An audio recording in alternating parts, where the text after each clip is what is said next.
Assalamualaikum warahmatullahi wabarakatuh. Innal hamdalillah nahmaduhu wa nasta'inuhu wa nastaghfiruh wa na'udzu billahi min shururi anfusina wa sayyiati a'malina.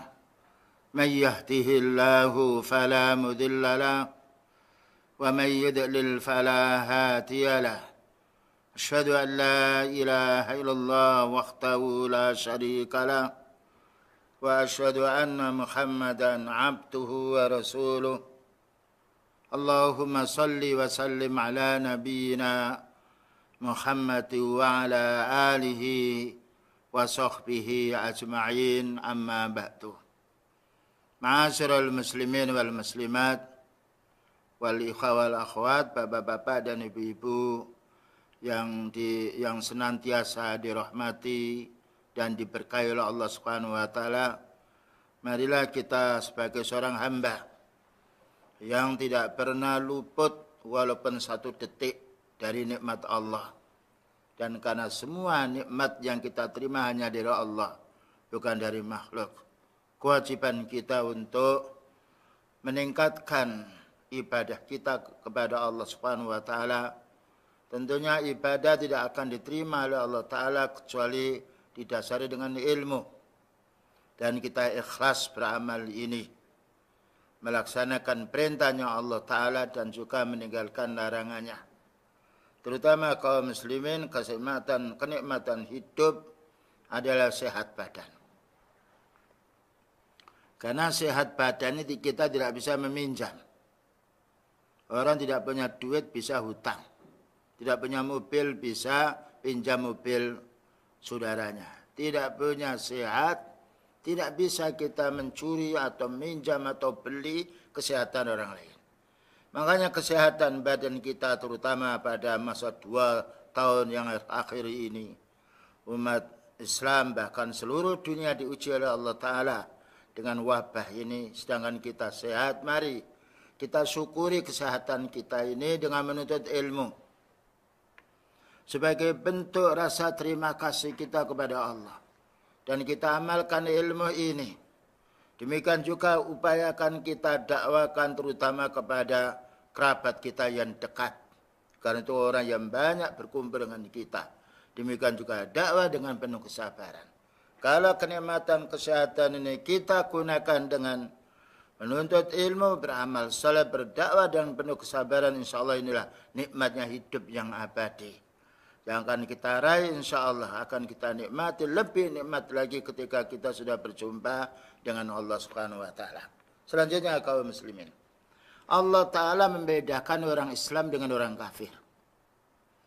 Maka orang Islam bagaimana pergaulannya dengan orang Islam akan menjadi erat. Kita dianjurkan untuk memahami hak-hak, kewajiban, anjuran-anjuran yang Rasulullah SAW sampaikan kepada kita untuk saudara kita semuanya. Di antaranya pembahasan kita adalah hakul muslimi alal muslim. Kewajiban orang muslim terhadap orang muslim.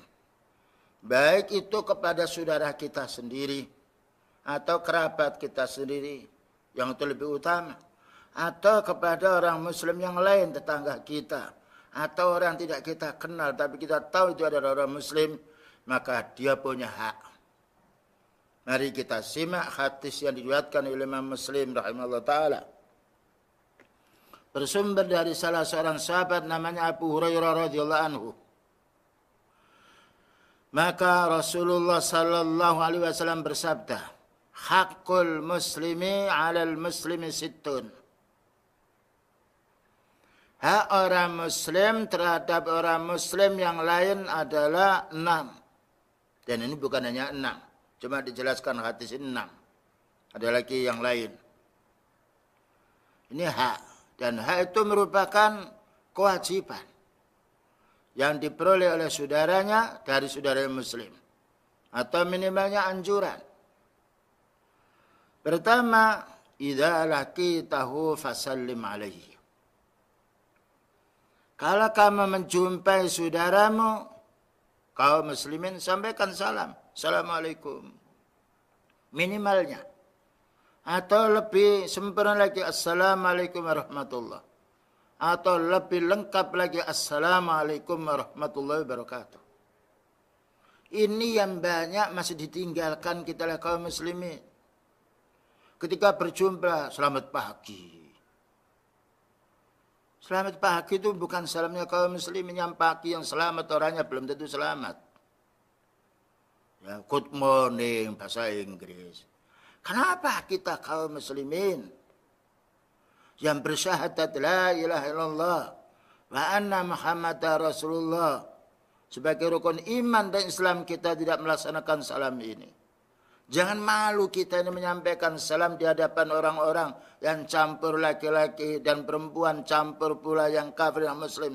Kita khususkan kepada saudaraku kaum muslimin, Assalamualaikum warahmatullah. Karena kita tidak boleh bersalam kepada orang kafir. Dan kita orang muslim harus tegas. Kenapa kita takut manusia, tidak takut pada Allah? Apakah kita nanti ketika di alam kubur ditanya oleh manusia? Ataukah ditanya oleh malaikat yang itu pesuruh Allah Subhanahu wa taala? Ini sunnah yang mahjur. Sunnah yang ditinggalkan. Terkadang kita dengan saudara kita sendiri, ibu bapak kita sendiri, masuk rumah tidak ada salam, keluar rumah tidak ada salam. Ini salah. Ya. Nah, ini syaitan ini yang selalu melupakan kita. Sekarang ingat, nanti sudah waktunya lain tidak ingat. Yang nomor 2, wa idza ta'aka fa'ajibhu. Maka apabila saudara mengundang kamu, datangi. Nanti akan dijelaskan kapan kita mendatangi undangan saudara kita ini.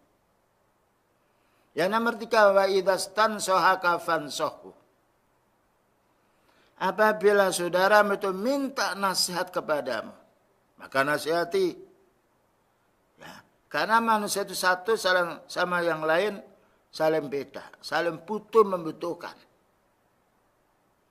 Wa idza atusa wa hamidallah, dan apabila bersin dan orang itu mengucapkan alhamdulillah dengan suara yang keras, fasammithu, doakan, yarhamukallah. Wa idza marida fa'udhu, kalau sakit saudara kita kaum muslimin, jenguklah. Minimalnya itu fardu kifayah. Harus ada yang menjenguk, walaupun satu. Kalau sudah ada menjenguk, yang lainnya gugur kewajibannya. Yang nomor 6, wa idza mata fattaba'hu, kalau meninggal dunia saudara kita kaum muslimin, maka hendaknya dirawat jenazahnya. Nah, kita rawat. Karena itu saudara kita. Bayangkan apakah kita rela, kita punya adik, punya kakak di rumah kita sakit, lalu kita tidak menjenguk. Ya, padahal itu saudara sekandung, belum lagi saudara Islam. Yang itu saudara yang paling baiknya. Nah, inilah ajaran Islam yang kita tidak menjumpai di ajaran agama yang lain. Kalau 6 ini kaum muslimin kita praktekkan dalam kehidupan, tidak ada orang sakit hati. Dia tidak mau salam, kita nyalami. Dia tidak mau menjawab salam, dia yang berdosa. Inilah hak. Bagaimana kita menjadi orang yang mengikuti sunnah untuk menjalin persaudaraan kita, laksanakan 6 ini. Dijelaskan di dalam kitab As-Subul Salam yang ditulis oleh Imam As-Sun'ani rahimahullah ta'ala, wal hadisu dalilun ala anna hadhil huquq al-muslim ala al-muslim. Hadis ini menunjukkan hak orang muslim atas orang muslim, wal muradu, dan yang dimaksudkan bil haqqi al-haq ma la yanbahi tarkuhu, yang tidak boleh kita tinggalkan. Itu hak yang tidak boleh kita tinggalkan, kecuali kalau lupa orang tua hendaknya istighfar. Wa yakunu fi'luhu imma wajiban aw manduban nadban muakkadan sabiyan bil wajib. Maka hukum menyampaikan salam kepada saudara kita adalah sunnah, Menjawabnya adalah wajib. Bagaimana kita didoakan baik lalu kita tidak mau menjawabnya? Ya. Ketika kita didoakan baik, balas dia dengan kita mendoakannya. Bukankah kita senang apabila kita diperlakukan oleh orang dengan baik? Perlakukan orang yang melakukan kebaikan pada kita, kita perlakukan dengan kebaikan pula. Inilah indahnya kita kaum muslimin. Bertemu walaupun hutang belum dibayar, tetap salam. Nah, maka dijelaskan oleh Al-Imam Nawawi rahimahullah ta'ala, idza laqitahu fasallim alaihi ay anna al-ibtida'a bis-salami sunnatun wa anna raddahu fardun. Memulai salam adalah sunnah, tapi menjawabnya wajib. Ini harus kita paham. Makanya kalau kita menyampaikan salam kepada orang, maka hendaknya suara kita keras. Tapi kalau kita menyampaikan salam, dia tidak mendengar, dia tidak berdosa kalau tidak menjawab, karena dia tidak mendengar. Nah, inilah hal yang menjadi lunaknya hati kita, lembutnya hati kita. Setiap kita bertemu didoakan. Semoga Allah Ta'ala menyelamatkan dirimu. Ya. Kita jawab semoga Allah Ta'ala yaitu memberi keberkahan kepada dirimu pula. Memberi rahmat kepada dirimu pula. Selanjutnya dijelaskan di dalam syarah Bulughul Maram oleh Syekh Atiyah Muhammad Salim hafizahullah rahimahullah taala, wa min babi adabis salam, di antara bab adabnya kita salam, ay sallimas saghiru 'alal kabir. Bagaimana anak kecil itu menyampaikan salam kepada yang tua. Adik menyampaikan salam kepada kakaknya.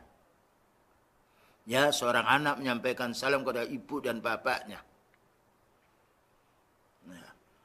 Yang nomor 2, warraqibu 'alal masih. Bagaimana orang berkendaraan menyampaikan salam kepada yang berjalan kaki.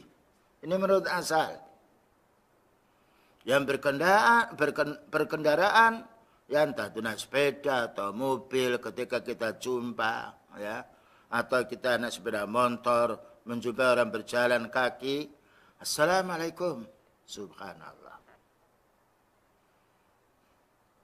Wal masyi 'alal jalisi, dan bagaimana orang yang berjalan itu bisa menyalami atau memberi salam kepada orang duduk.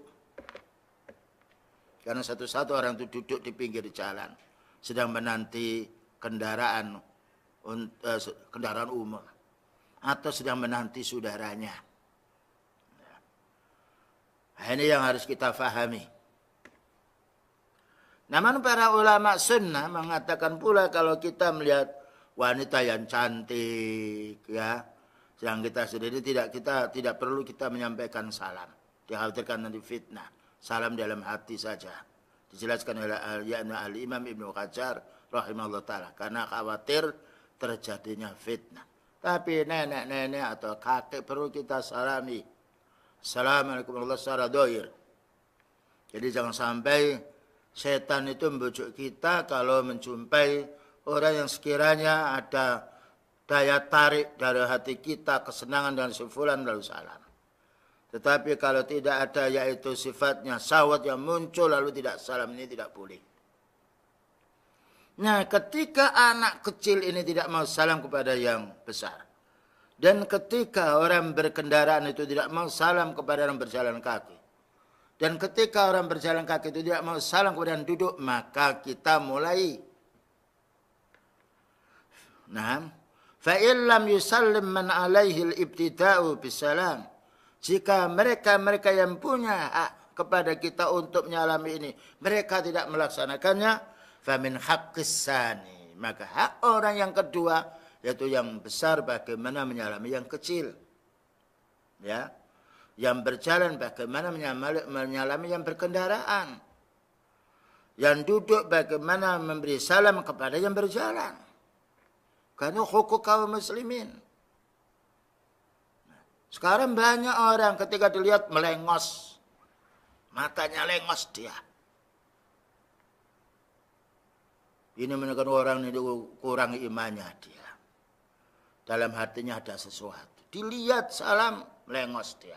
Disalam tidak mau. Ya, ini harus kita fahami. Walaupun kita punya masalah dengan si fulan. Karena manusia tidak ada yang bersih dari dosa. Mesti ada kesalahan.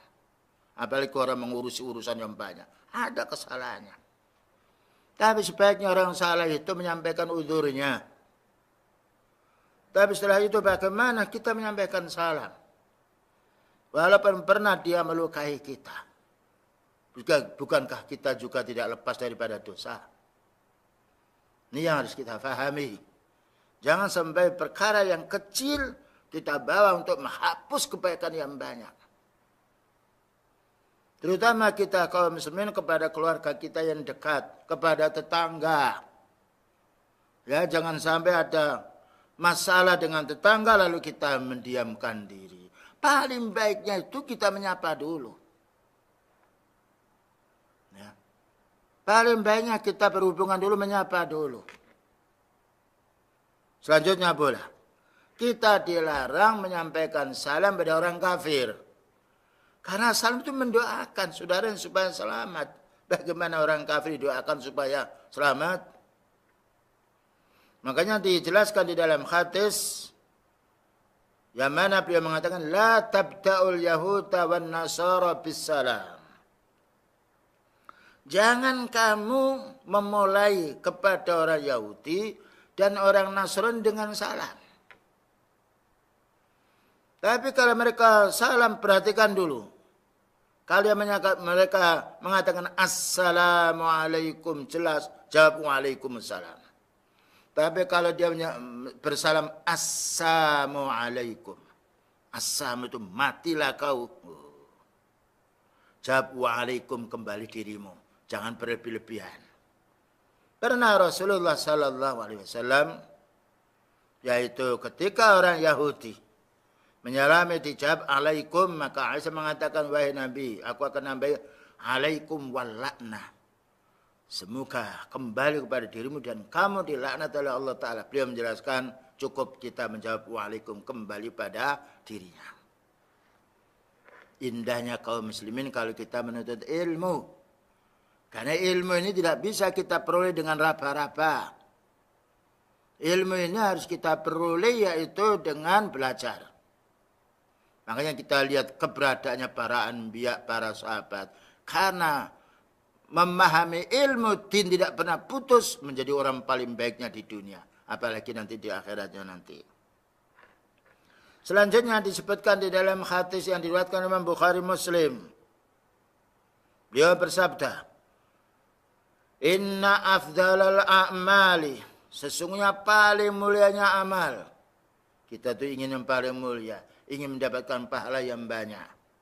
Pertama, it'amut ta'ami, memberi makan. Subhanallah, memberi makan, tapi harus ada niat. Memberi makan yang ikhlas karena Allah Ta'ala, ingin membantu. Bukan ada niat ingin mendapatkan imbalan. Yang nomor dua, wa taqra'us salama ala man arafta wa man lam ta'rif. Sampaikan salam kepada orang yang kamu kenal atau kepada orang yang tidak kamu kenal.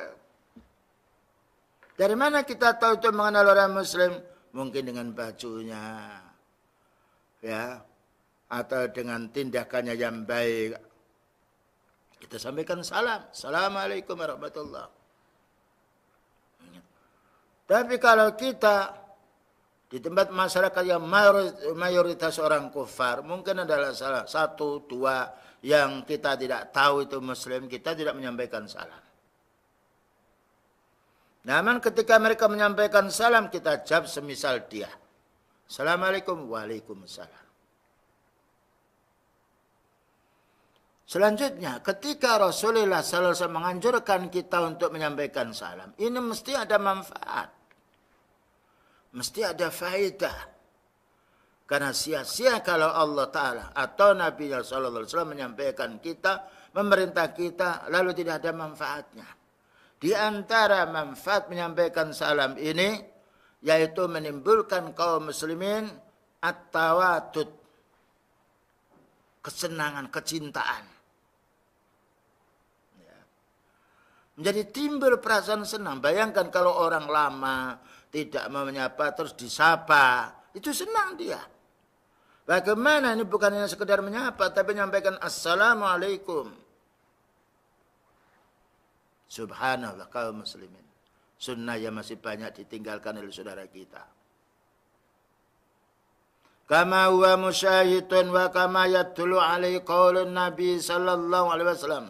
Sebagaimana hal ini kita buktikan dan juga sebagaimana sabdanya Nabi sallallahu alaihi wasallam, wallahi, beliau bersumpah, la tadkhulul jannata hatta tu'minu. Tidak akan masuk surga kamu itu sehingga kamu beriman. Ini menunjukkan surga ditempuh dengan iman, ditempuh dengan amal soleh. Sebagaimana Allah berfirman, wa tilkal jannatul lati uristumuha bima kuntum ta'malun. Surga yang sangat indah itu akan kamu warisi, akan kamu tempati dengan sebab kamu beramal soleh. Dengan sebab, bukan sebab murni. Di antara sebabnya dalam masuk surga adalah beramal soleh. Di antara amal soleh adalah menyampaikan salam kepada saudara. Wala tu'minu, apa katanya beliau? Dan tidak mungkin kamu akan memiliki iman yang sempurna hatta tahabbu, sehingga kamu saling mencintai saudara kita kaum muslimin. Orang kafir tidak boleh kita mencintai walaupun muka kita senyum tapi hati kita tetap benci karena dia kafir. Kita mencintai yang dicintai oleh Allah, yaitu hambanya Allah yang beriman. Afala ukhbirukum, apa kata yang beliau? Afala ukhbirukum bisyai'in idza fa'altumuhu tahabbtum. Ini kebaikan beliau sallallahu alaihi wasallam kepada umatnya. Maukah aku kabari umatku, apabila kamu mau mengerjakan wasiatku ini, kamu akan timbul kasih sayang yang itu melebihi daripada kasih sayang yang memberi sesuatu. Apa itu? Afsus salam bainakum, sebarkan salam di antara kalian. Kalau kita membagi-bagi berkat atau jajan, belum tentu seluruhnya kita bisa memberi karena keterbatasan harta. Tapi menyampaikan salam, subhanallah, bertemu dengan saudaranya. Bahkan sampai seorang sahabat Ibnu Mas'ud, Ibnu Abbas radhiyallahu anhu, beliau itu pergi ke pasar bukan jual beli, tapi ingin menyebarkan salam. Nah, datang ke pasar ingin menyebarkan salam. Assalamualaikum. Assalamualaikum. Nah, inilah yang harus kita fahami. Bagaimana ini kita sampaikan. Bertemu dengan saudara kita. Wa kana Rasul sallallahu alaihi wasallam yabda'u man laqiyahu bisalami wa yusallimu ala sibyani idza marra bihim. Nah, ini termasuk akhlak beliau yang mulia. Adalah Rasulullah sallallahu alaihi wasallam memulai salam, dan apabila menjumpai anak kecil, beliau melewati anak kecil itu menyampaikan salam kepada mereka. Wa yusallimu ala sibyan. Anak kecil yang dia main-main di pinggir jalan. Assalamualaikum. Subhanallah. Ya, inilah sunnah yang masih mahjur, yang masih jarang pula diamalkan oleh sekian banyak kaum muslimin. Yang mengamalkan hanya beberapa orang yang sifatnya berpegang kepada sunnah. Nah, selanjutnya pula beliau menjelaskan pula waqala Nabi sallallahu alaihi wasallam, la yakhillu li rajulin ay yahjura akhahu fauqa salasi layalin. Rawahul Bukhari. Tidak halal, maknanya tidak boleh orang muslim itu mendiamkan saudaranya lebih daripada 3 hari. Ini bukan masalah hajar. Banyak ada orang sifatnya seorang suami dengan istri atau anak dengan keluarganya, ya. Tidak mengapa mendiamkan. Karena di sini adalah ini namanya hajar muaqqat. Memberi pelajaran sementara. Karena orang itu apabila tidak disapa, itu merasa dirinya salah. Tapi terhadap saudara kita kaum muslimin tidak boleh melebihi daripada 3 hari. Kecuali kalau seorang alim tahu bahwa orang ahli bid'ah betul. Ya, jangan sampai kita keliru menghukumi orang. Kalau orang itu betul-betul ahli bid'ah membahayakan dan juga ada manfaatnya kita tidak menyampaikan salam, kita tidak salam. Dan itu dilakukan oleh para ulama sunnah. Ya, mereka mengerti siapa orang ahli bid'ah dan siapa yang bukan ahli bid'ah. Itu bab masalah salam. Yang nomor 2. Wa idza ta'aka fa'ajibhu. Nah, maka apabila saudaramu kaum muslimin mengundang kamu, maka hadirilah, datangilah undangan itu. Ya. Dengan syarat undangan ini la yad'unal maksiyata, tidak mengundang kita kepada kemaksiatan.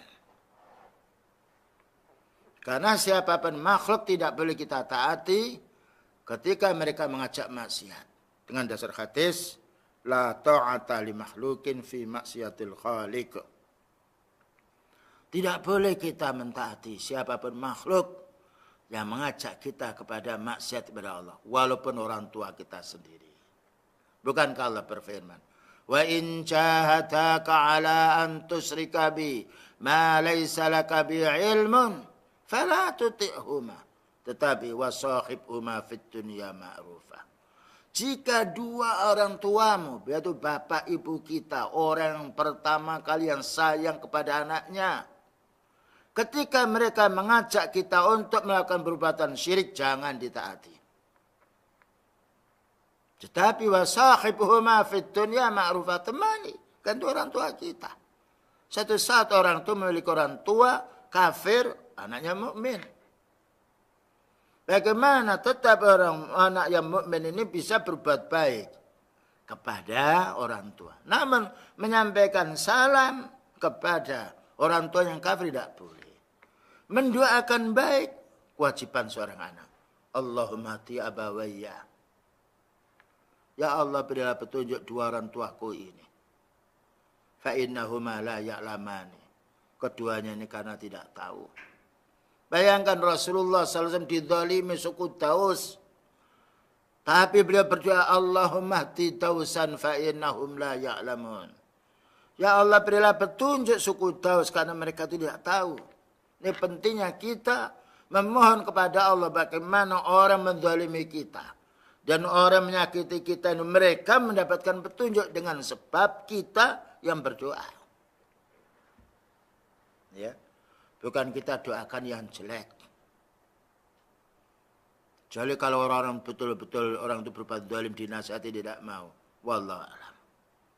Ya. Dan juga hendaknya tidak mengajak kita, tidak mengundang kita pada waktu sholat. Kalau ada orang sedang walimah itu dekat waktu sholat. Lalu dia di situ ada alat musik, dipamerkan laki-laki perempuan, dipajang, ya, ditonton laki-laki perempuan, dan juga di situ ikhtilat campur laki-laki perempuan, makanya berdiri, ya, dan juga sedangkan kita tidak boleh menghadiri. Kenapa? Kemaksiatannya lebih banyak daripada satu piring yang kita makan. Walaupun itu saudara kita sendiri.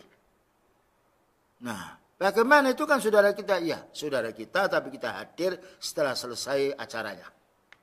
Kita hadir. Tetap kita bisa berhubungan.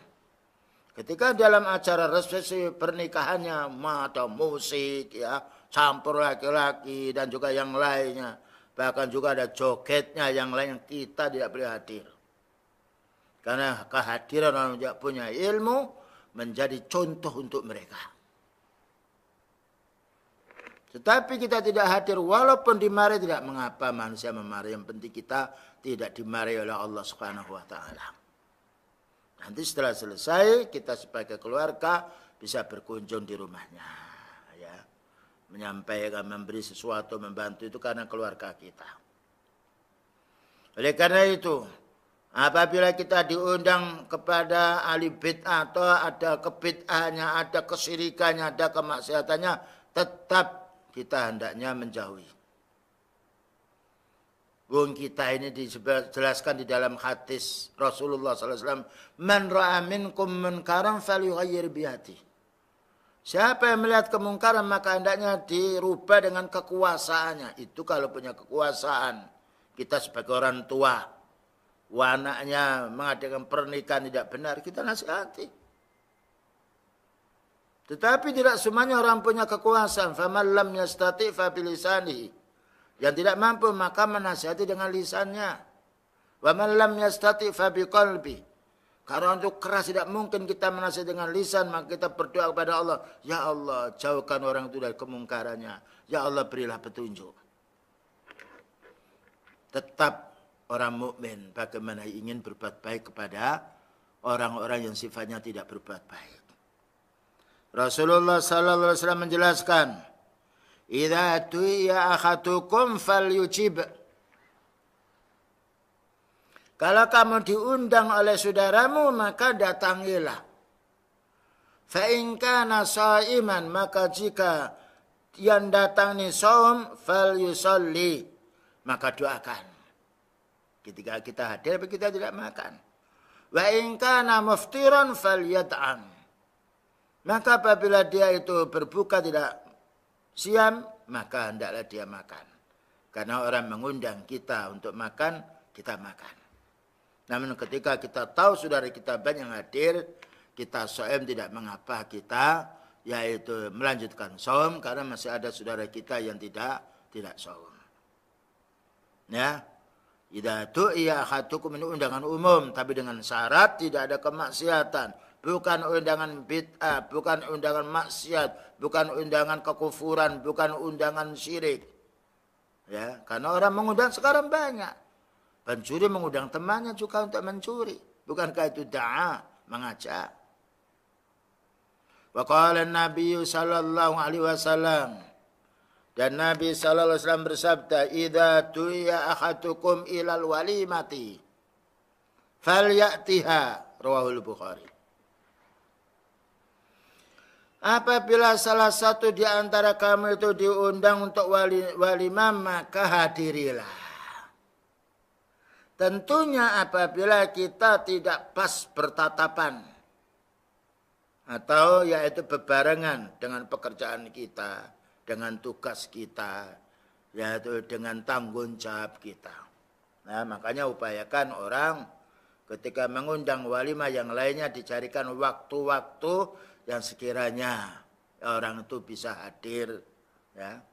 Dan juga kalau mengundang orang fakir miskin, juga perlu pula ini kita harus berpikir pula tentang saudara kita. Ada seorang yang miskin itu dia cari nafkah hari itu untuk menafkahi dirinya, keluarganya. Kalau tidak kerja dia tidak bisa makan. Kalau orang kaya walaupun 1 bulan tidak kerja tidak mengapa dia, karena masih ada sesuatu yang ia simpan untuk makan setiap hari. Tapi orang miskin, dan upayakan perlu kita mengundang yang lebih.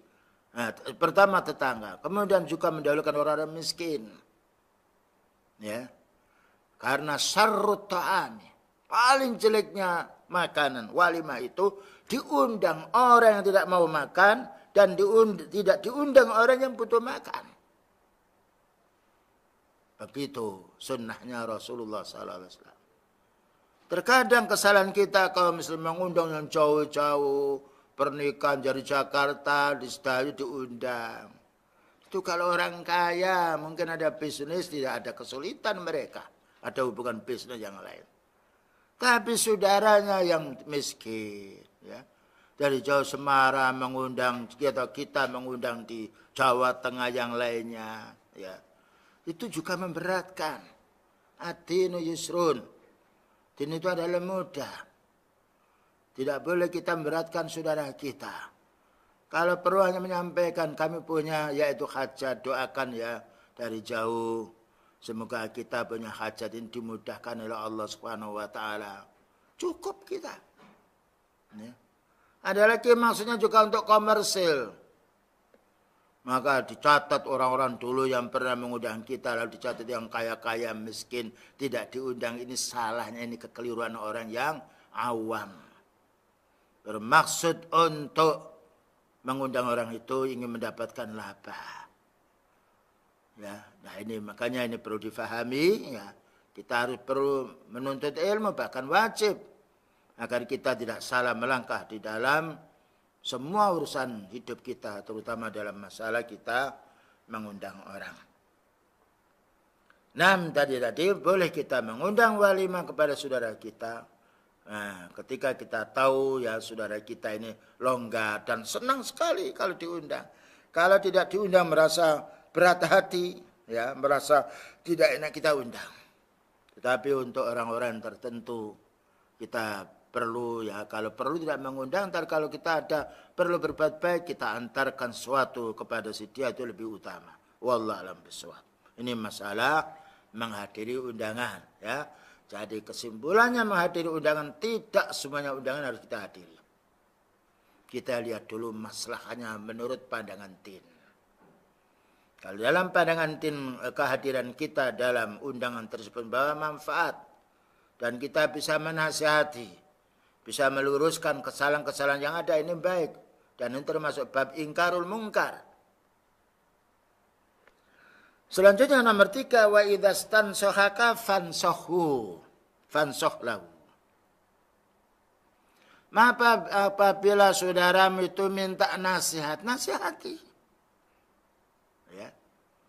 Jadi apabila saudara kita minta nasihat, nasihati. Karena Allah Ta'ala menjadikan manusia itu ada 2 kelompok. Satu kelompok yang punya ilmu, yang nomor 2 orang awam. Bukankah Allah berfirman, fas'alu ahla dzikri in kuntum la ta'lamun. Bertanyalah kamu kepada orang punya ilmu.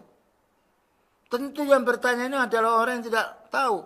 In kuntum la ta'lamun.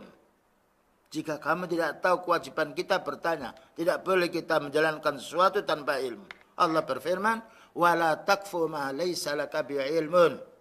Jangan kamu berbuat sesuatu atau bicara yang kamu tidak punya ilmu. Karena kita akan ditanya oleh Allah Ta'ala, inna sam'a wal basar wal fu'ata kullu ulaika kana anhu mas'ula. Mata kita, pendengaran kita, hati kita akan ditanya oleh Allah Subhanahu wa Ta'ala. Ya, jadi kita kalau tidak tahu bertanya. Dan orang punya ilmu ketika ditanya, ketika ada masalahnya, maka kita wajib menjawabnya.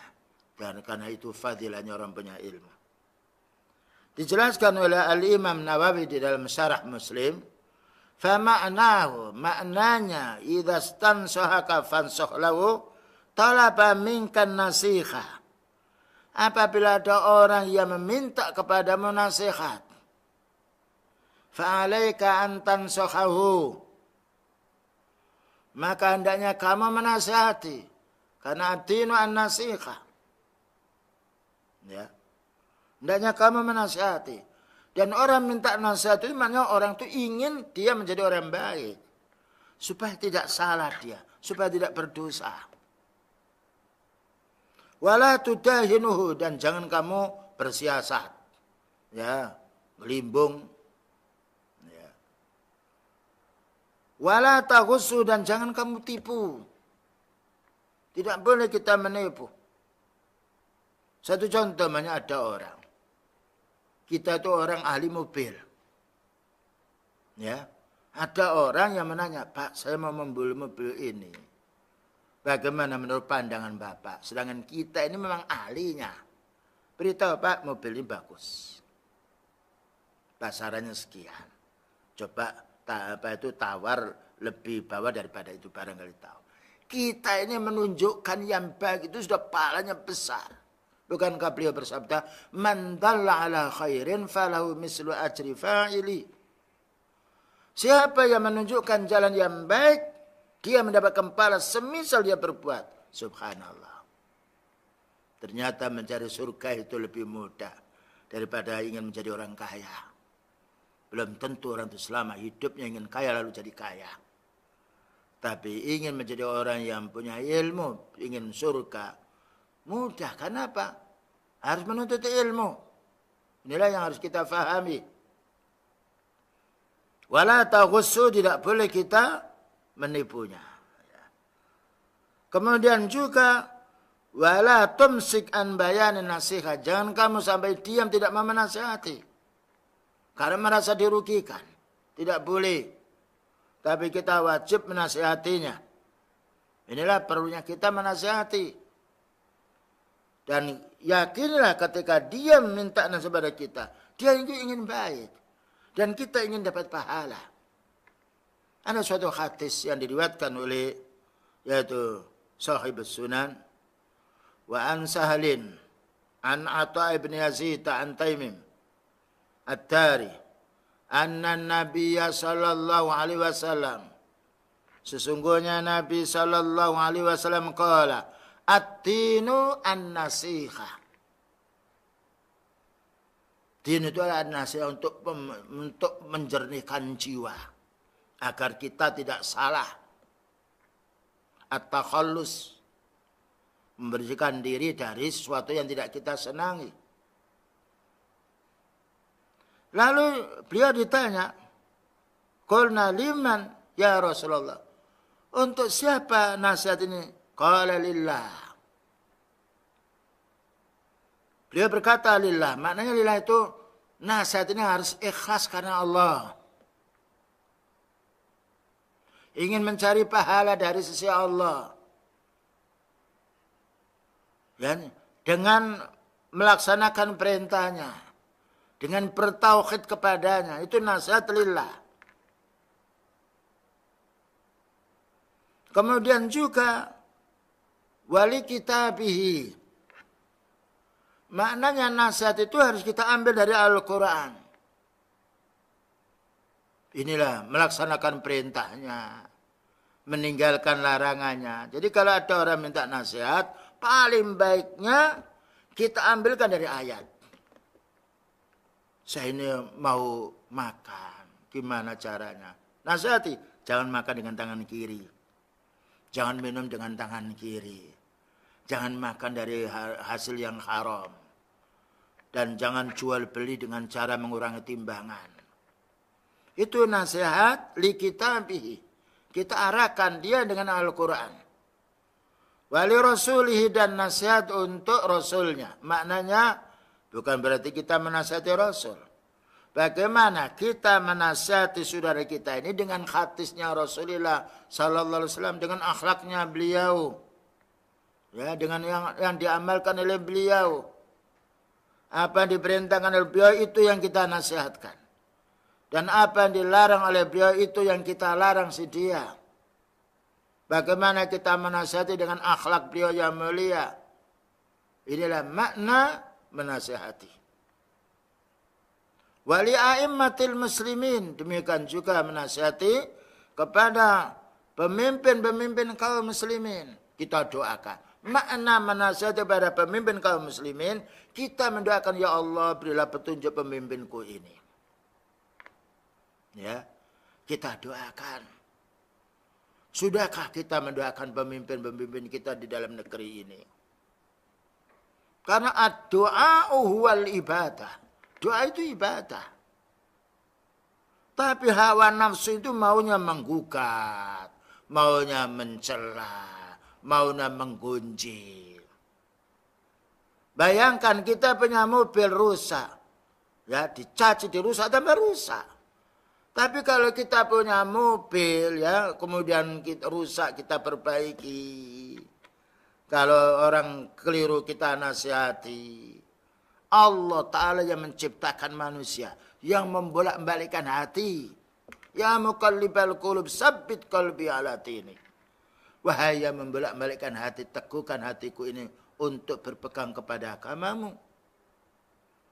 Inilah kesalahan-kesalahan kita kaum muslimin pada zaman sekarang. Pada umumnya. Ketika melihat yaitu wal amri melakukan kejahatan atau kesalahan, timbul berontak. Ya. Mudahara, demonstrasi.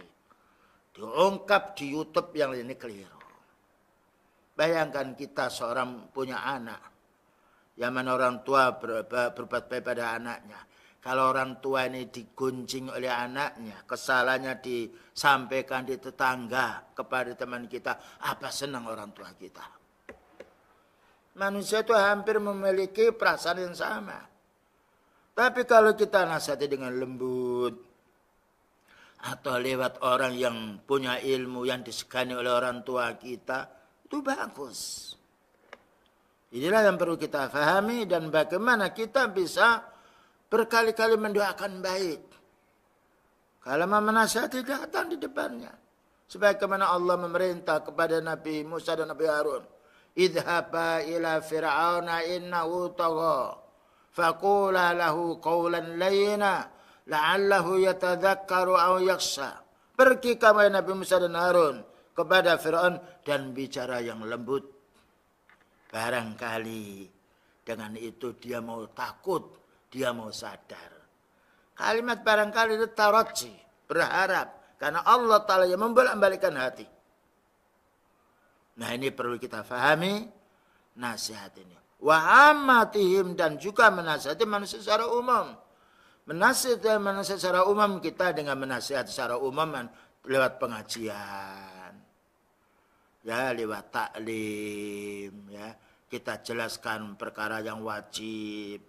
Perkara yang sunnah. Kita jelaskan yang haram supaya dijauhi.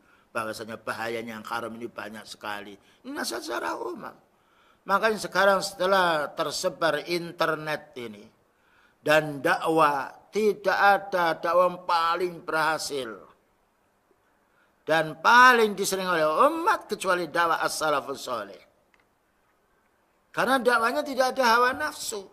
Yang dibacakan qala Allah Ta'ala. Wa qala Nabi sallallahu alaihi wasallam. Bahkan juga menyejukkan orang-orang punya kedudukan. Ya. Bukankah Allah Ta'ala berfirman, fadzakir bil Qur'ani may yakhafu wa'id. Ingatkan mereka itu dengan Al-Quran. Dan ketika Al-Quran dibaca secara umum, orang mendengar terasa dia. Dan kita tidak menyebut perorangan. Karena nasihat itu umum. Li'amatin nas. Untuk semuanya kaum muslimin. Ini harus kita fahami. Ya. Supaya kita tetap menjadi orang yang menjadi uswatun hasanah. Contoh yang baik. Nah, inilah yang perlu kita fahami bagaimana tetap kita menasihati.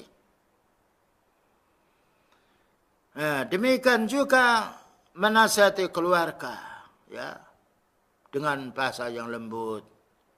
Menasihati saudara kita yang lainnya. Satu saat memang nasihat itu bisa suatu saat keras.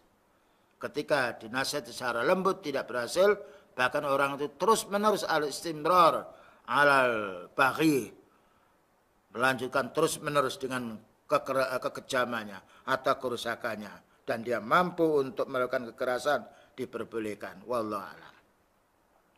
Selanjutnya hal-hal yang harus kita fahami di antara hak orang muslim. Berikutnya, wa idza atusa wa hamidallah fasammithu.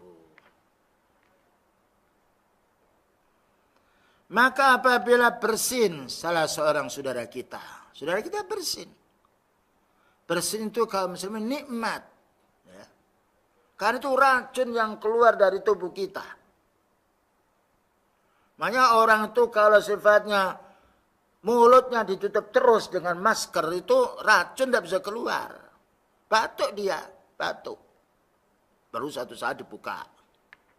Kecuali kalau kita ini memang beringus atau flu. Dikhawatirkan yaitu kalau kita bersin, menyemprot pada saudara kita tutup. Kita tutup. Tapi hal ini harus kita fahami. Ketika dia bersin dan mengucapkan alhamdulillah dengan keras. Alhamdulillah, yang mendengar wajib mendoakan. Ya. Yarhamukallah, semoga Allah Ta'ala yaitu merahmati dirimu.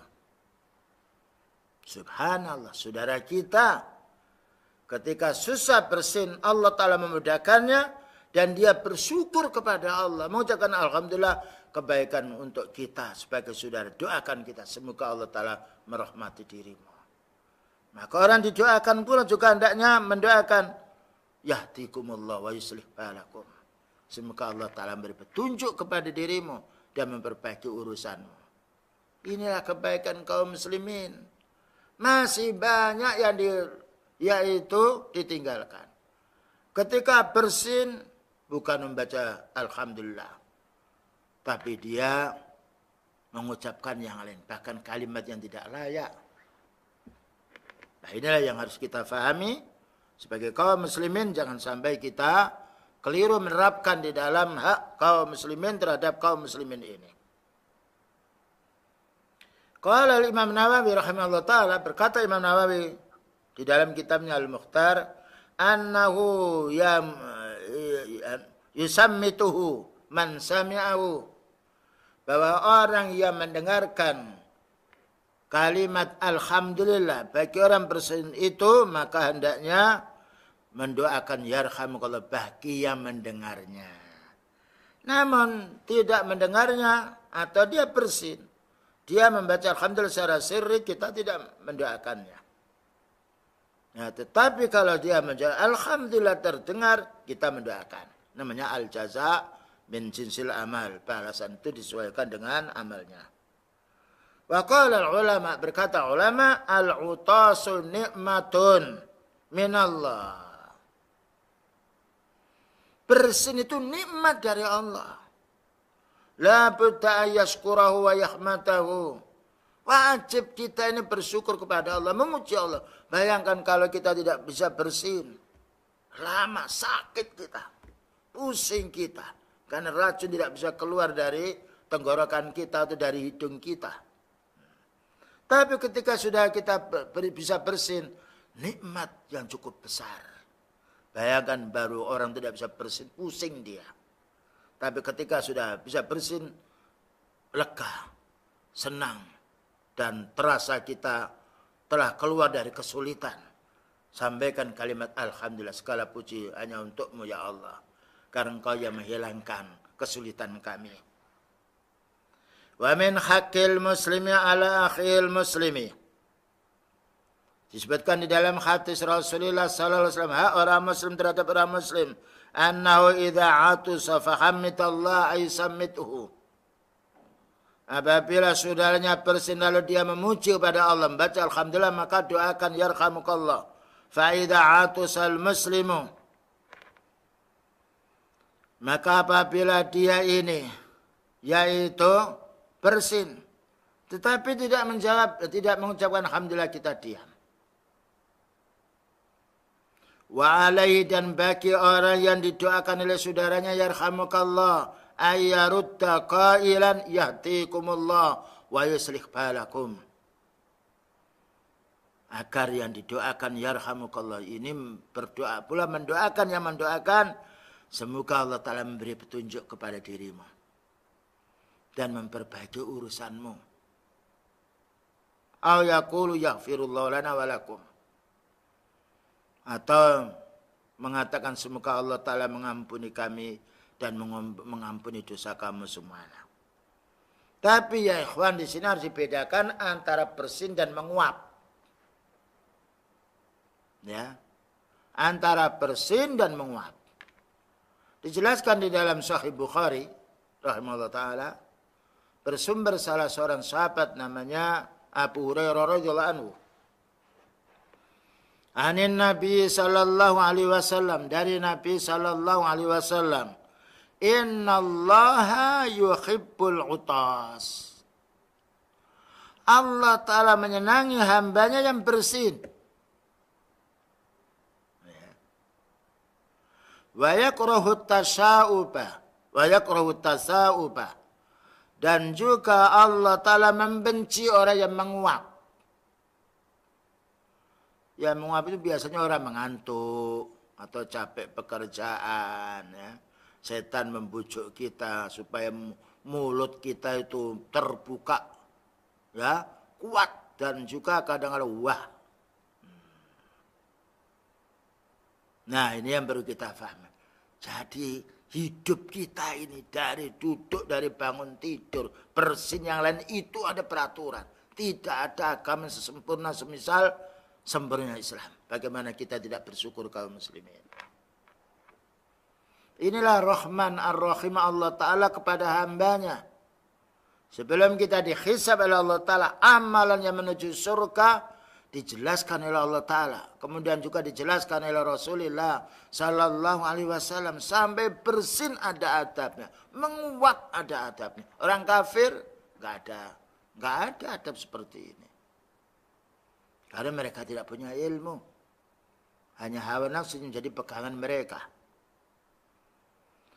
Maka beliau menjelaskan, faida atusa ahadukum, jika kamu bersin, wa hamidallah, dan mengucapkan alhamdulillah dengan suara yang keras, kana haqqan ala kulli muslimin sami'ahu, maka kewajiban bagi orang muslim yang mendengarkannya, ayyaqula lahu yarhamukallah, semoga Allah Ta'ala merahmati dirimu, menunjukkan baiknya lisannya dan menunjukkan baiknya hatinya. Wa ammat tasaubu, nah ini yang harus kita fahami. Adapun menguap, fa innama huwa minasyaitan, itu dari setan. Ya. Tapi utus itu rahmat dari Allah, sehingga Allah Ta'ala memudahkan kita untuk bersin. Makanya kita harus berterima kasih, mengucapkan alhamdulillah. Fa innama huwa minasyaitan, adapun menguap, yaitu mulut kita buka selebar-lebarnya. Oleh karena itu apa kata beliau? Fa idza tasa'aba ahadukum falyaruddahu, dalam satu hadis falyakdzim mastata'a. Apabila salah satu di antara kamu itu menguap, maka tahanlah, ya, semampumu. Bisa kita tahan dengan menutup mulut kita, atau kita ketika menguap, mau menguap kita tahan, tidak jadi kita menguap. Beda dengan bersin. Kalau bersin tidak dilanjutkan, sakit kita. Tapi kalau mau menguap kita berhentikan. Nah, kalau kita menguap tidak kita tutup, gembira setan itu. Fa inna ahadakum idza tasa'aba dhahika minhu syaitan. Apabila salah satu kami itu menguap, setan itu tertawa, gembira, kitrang-kitrang dia. Nah, ya. Namun ketika kita menutupnya, sedih dia. Ya, karena apa? Karena tidak bisa menggoda manusia. Subhanallah ya Allah. Keindahan syariat Islam yang mulai zaman beliau sampai hari kiamat insya Allah. Maka kesempatan yang baik untuk kita menyisihkan waktu yang sebanyak-banyak untuk menuntut ilmu. Dengan ilmu itu hidup kita akan menjadi tenang insyaallah. Selanjutnya, wa idza marida fa'udhu, apabila saudara sakit maka jenguklah.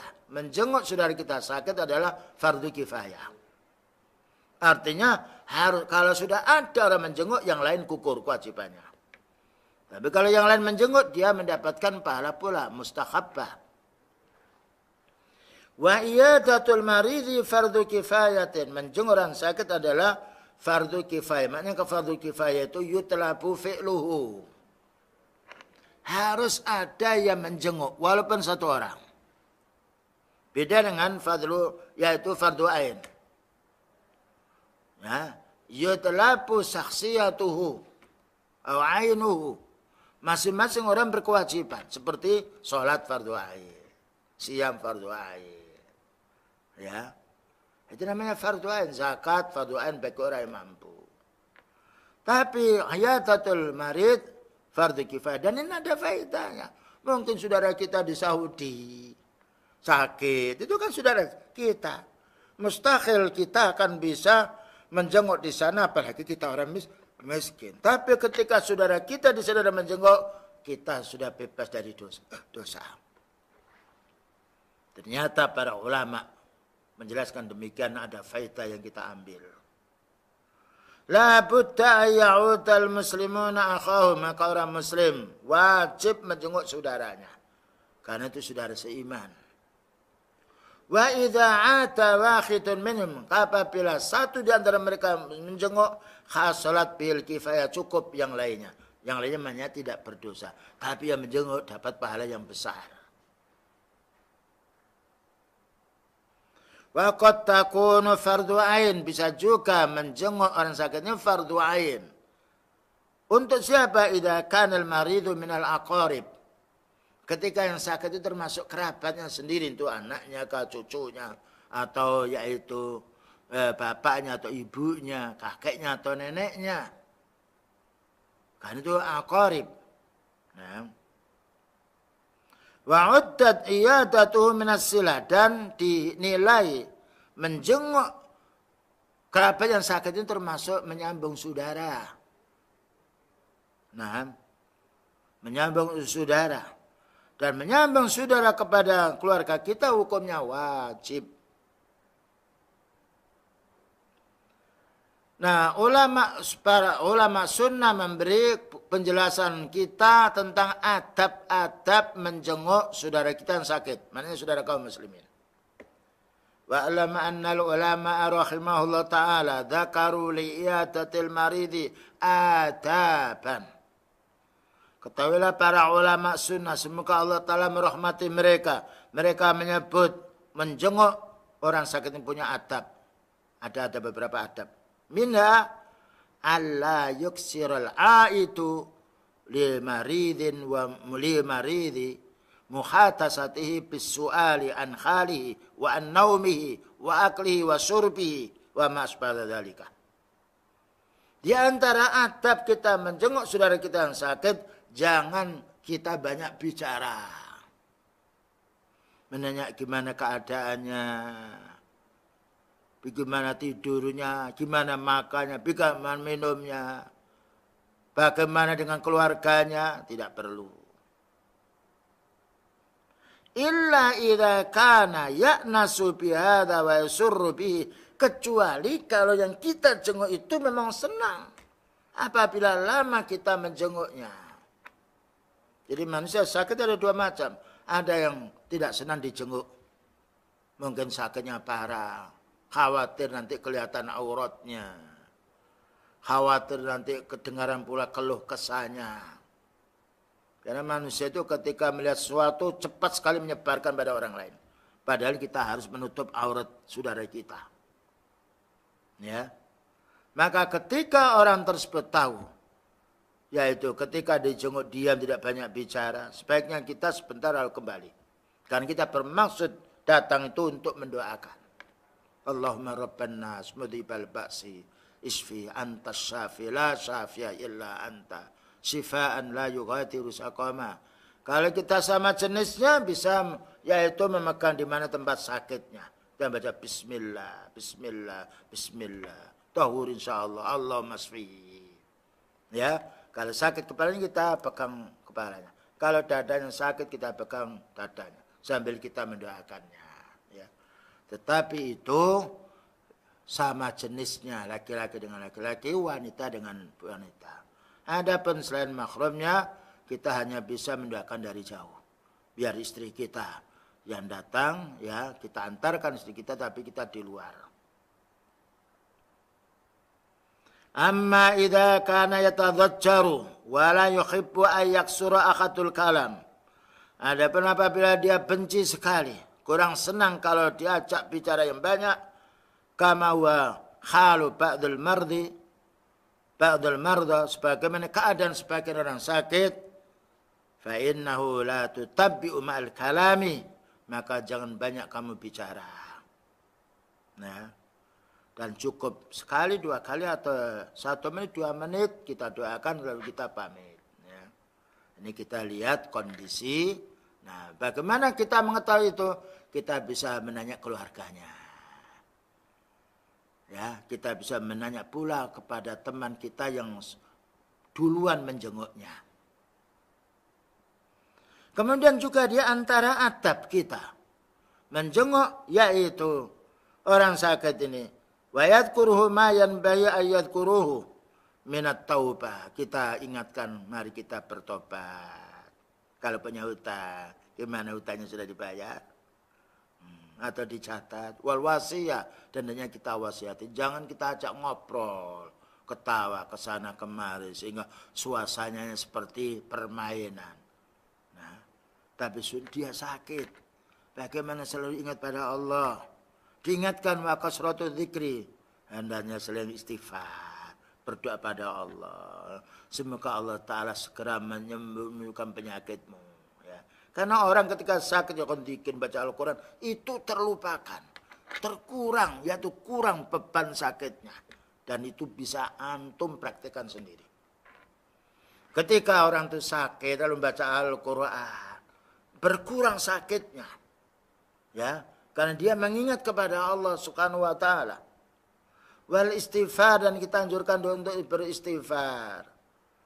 Nah, kalau memang kita tahu bahwa penyakitnya ini mungkin perkiraan kita, yaitu lama sekali atau dengan kematiannya itu lebih dekat daripada sembuhnya, kita ingatkan gimana, ya, sudahkah wasiat tentang harta, wasiat pula tentang anak-anaknya, demikian juga wasiat pula yaitu masalah hutangnya, siapa yang nanti yang membayar, yang lainnya. Ini perlu kita, yaitu kita ingatkan mereka.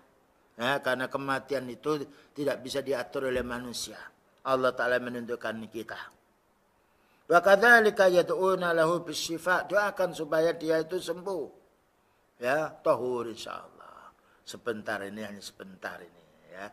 Insyaallah sebentar lagi sembuh. Kalimat insyaallah sebentar lagi sembuh. Kalimat insyaallah apabila Allah menghendaki, itu sudah menggembirakan. Oh, bagus kok ini. Bagus. Walaupun toh sebentar lagi mau meninggal dunia, tapi keluarga yang menunggu senang. Tidak ada yang paling diharapkan orang yang sakit ketika didatangi oleh saudaranya, melainkan ingin bagaimana saudaranya bisa mendoakan kesembuhan. Ya, ada makan yang lain kadangkala kita kirim, dia tidak makan karena mulutnya pahit, tapi tidak mengapa keluarganya yang makan. Nama yang paling besar adalah doakan.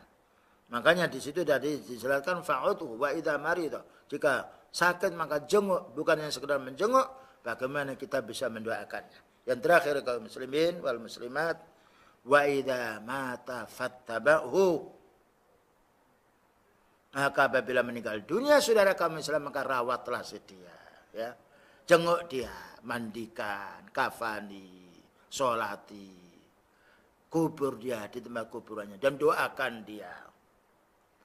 Fa inna haqqal muslim ala akhihi ayat yatba janazatahu min baitihi ila al-musalla. Di antara hak orang muslim terhadap saudaranya ketika meninggal dunia, bagaimana mengantarkan dia dari rumahnya ke tempat sholat. Maknanya ketika di rumah sempit, kita bawa ke masjid atau di halaman rumahnya. Ketika masjid itu sempit atau mushola itu sempit, ya, kita sholati, kemudian kita kubur pula.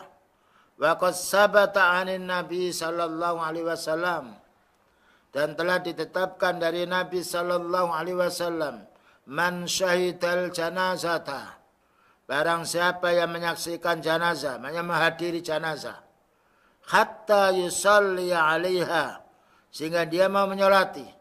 Ini peringatan untuk kita kaum muslimin. Orang awam ketika ada tetangganya sakit, datang cuma duduk. Tidak mau menyolati, ini keliru. Kedatangan kita kepada saudara kita meninggal dunia, bagaimana kita berwudu di rumah. Kalau kita batal, di situ ada tempat wudu, kita wudu, nanti kita sholati. Karena orang yang menyolatinya, hatta yusalli alaihi falahu qirat, pahalanya 1 qirat, gunung yang besar. Paling kecilnya gunung di Saudi itu Gunung Uhud. 1 qirat ini adalah gunung yang besar. Nah, faman syahidaha hatta tudfana, siapa yang menyolati dan sampai dikubur pula, falahu qiratani, maka dia mendapatkan 2 qirat. Qila wa mal qiratani ya Rasulullah. Apa itu 2 qirat wahai Nabi pahala itu? Qala mislal jabalil azimaini, semisal 2 gunung yang besar. Wa fi riwayah asgharuhuma misla Uhudin, paling kecilnya qirat itu semisal gunung Uhud, paling kecilnya. Ini kaum muslimin, ya. Bayangkan berapa banyak saudara kita di kota meninggal dunia, tetangganya tidak tahu karena ditembak dengan tembok besi. Ya, makanya kita ini kalau meninggal dunia di kota agak kesulitan. Kalau sekeliling kita bukan orang mukmin. Kesulitan pula. Karena tetangganya tidak ada yang tahu. Ya. Dan kadang pula dikubur didorong dengan gerobak. Sunnahnya itu kita pikul. Dibuka, yaitu kerandanya di atas itu.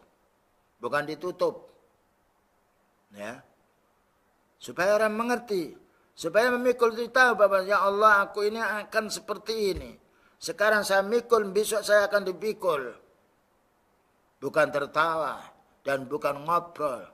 Tapi mengingat bahwa diri saya ini akan dipikul seperti ini. Nanti aku ini akan dikubur di liang kubur seperti saudaraku ini. Ya. Oleh karena itu dijelaskan di sini. وَيَنْبَهِ لِمَنِ اتَّبَعَ أَيَّكُونَ خَاشِئًا مُفَكِّرًا فِي مَآلِهِ يَقُولُ لِنَفْسِهِ يَا نَفْسِي أَنْتَ مَآلُكَ كَمَآلِ هَذَا الَّذِي فَوْقَ أَعْنَاقِنَا. Ketika mengantarkan, maka andainya orang mengantarkan dia khusyuk, tawadhu, takut kepada Allah. Ya. Dan dia berpikir, ya besok saya ini akan digotong, saya ini akan dipikul seperti saya sekarang memikul saudara saya ini. Ya, an qaribin aw ba'idin, baik itu dekat maupun jauh. Wa rubbama yakunu an qaribin wa yatadzakkaru hadza ruhil. Dan dia ingat bahwa dia akan pergi, akan pulang. Yatadzakkaru ila khafrati, yang bisa aku ini akan digalikan tanah ini, aku akan dimasukkan seperti saudaraku ini. Wa yudfinuhu, dan akan ada dikubur seperti aku mengubur saudaraku ini. Wa yatakhalla'anu, dan akan bersepi, akan ditinggalkan aku ini oleh kerabatku ini, sebagaimana saudaraku ini setelah dikubur akan ditinggalkan oleh pengantarnya. Dan kalau sudah ditinggal kaum muslimin tidak lama langsung malaikat mendudukkan yaqudanihi, mendudukkan kita. Ditanya kita ini 3 masalah, bukan ditanya berapa istri kita, bukan ditanya berapa yaitu pabrik kita, bukan ditanya berapa rumah kita, harta kita, tidak. Ditanya 3 perkara. Man rabbuka? Siapa yang kamu ibadahi? Siapa penciptamu? Ini menunjukkan kita wajib bertauhid, memahami tauhid. Wa man nabiyuka, dan siapa nabimu? Menunjukkan kita wajib ittiba'us sunnah. Wa ma dinuka, dan apa kamu? Menunjukkan kita wajib mempelajari Islam secara kafah. Hanya 3 pertanyaan ini. Sudahkah kita menjadi orang ahli tauhid?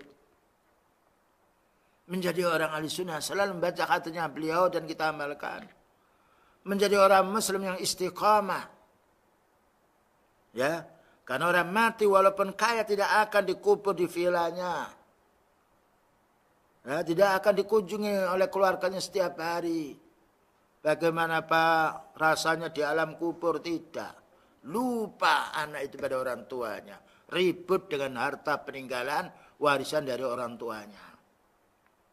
Nah, itulah kaum muslimin. Nah, ketika kita sudah selesai mengubur, maka kita hendaknya doakan istaghfiru li akhikum was'alu lahu tasbih.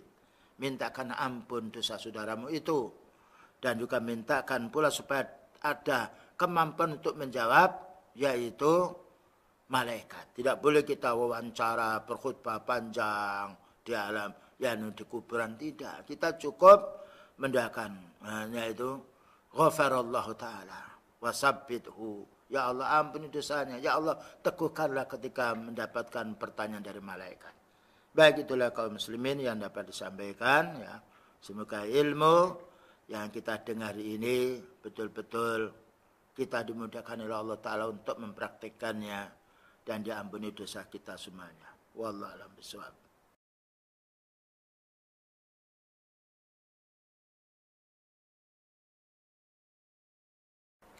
Salat malam yang ke-6.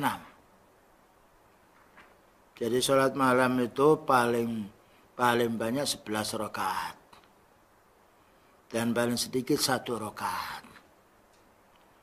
Namun ketika kita terlanjur mestinya 11 rakaat, kemudian terlanjur mestinya yang terakhir itu 1 rakaat, terlanjur 2. Kalau kita terlanjur 2 itu belum sampai berdiri, maka kita duduk.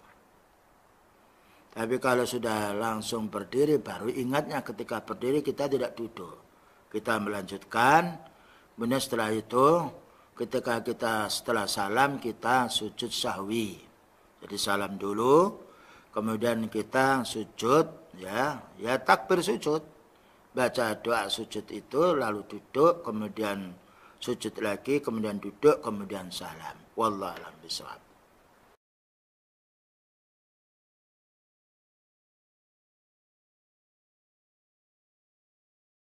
Waalaikumsalam warahmatullahi wabarakatuh. Paling baiknya Ibu, kita itu berbuat baik terlebih dahulu. Itu paling baiknya orang. Ketika mereka tidak mau salam kepada kita menyampaikan salam. Tapi kalau kita menyampaikan salam sampai 3 kali, Assalamualaikum, Assalamualaikum, Assalamualaikum, tidak dijawab, itu yang berdosa yang tidak menjawab. Kita sudah berbuat baik dan sudah dicatat oleh Allah Ta'ala, insya Allah pahala kita. Karena kita menyampaikan salam kepada saudari kita itu menunjukkan kebaikan kita. Ya, menunjukkan kebaikan kita terhadap yang kita salami. Jadi jangan sampai kita merasa rugi. Saya menyampaikan salam kok tidak dijawab. Ya rugi itu yang tidak mau menjawab. Atau mungkin mereka itu ya menurut kita dia mendengar. Tapi dia tidak mendengar. Ya sudah kita tidak boleh su'unidzon. Barangkali yaitu tidak mendengar. Cuma kalau kita pahami memang dia ada sesuatu muskilah dengan kita. Ya kita salami tidak mau menjawab salam, maka yang berdosa itu yang tidak mau menjawab salam. Karena kalau kita menyampaikan salam itu hukumnya sunnah. Sedangkan yang menjawabnya itu hukumnya wajib. Cuma satu saat memang ya orang itu pernah Rasulullah SAW tidak mau menyampaikan salam kepada sahabatnya. Dan ketika sahabatnya menyampaikan salam tidak mau menjawab karena ada satu masalah tertentu. Ketika perang Tabuk tidak mau ikut sahabat ini. Tapi akhirnya Allah Ta'ala menerima tobat mereka. Ini haknya untuk orang-orang punya ilmu. Adapun kita orang awam, ya hendaknya ketika kita disalami, kita jawab salam. Karena mereka itu ingin berbuat baik kepada kita. Dan mendoakan baik. Sedangkan kalau tidak dijawab oleh si dia, sudah cukup kita karena kita sudah memulai berbuat kebaikan. Barangkali itu cukup kaum muslimin wal muslimat. Waktu menunjukkan di studio kami jam 6:09 dan saya rasa cukup perjumpaan kita. Semoga lain kali kita oleh Allah Ta'ala dipertemukan dengan acara yang sama dan kita mohon kepada Allah Ta'ala semoga amal kita diterima oleh Allah Subhanahu wa Ta'ala dan dosa kita diampuni oleh Allah Ta'ala. Wa sallallahu ala nabiyyina Muhammadin wa ala alihi washabihi wasallam. Subhanakallahumma bihamdika asyhadu an la ilaha illa anta astaghfiruka wa atubu ilaik. Walhamdulillahirabbil alamin. Wassalamualaikum warahmatullahi wabarakatuh.